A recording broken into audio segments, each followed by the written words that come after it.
Hello guys, नमस्ते, स्वागत छ सबैलाई मेरो युट्युब ब्लगमा।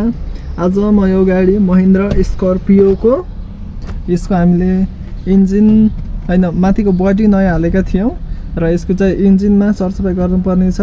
त्यसैले म आज जाँदैछु केरोसिन मट्टितेलबाट मट्टितेल र डिजल मिक्स गरेर गन हान्ने अनि यसको इन्जिनलाई टल्काउने। यो रहेछ हाम्रो गाडी महिन्द्रा स्कर्पियो, यो हाम्रो गाडी।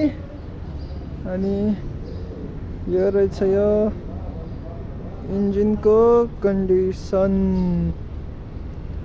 अब यसलाई तेल हानेर डिजल गन हानेर सफा गर्नु पर्यो। इन्जिनको कन्डिसन यस्तो छ।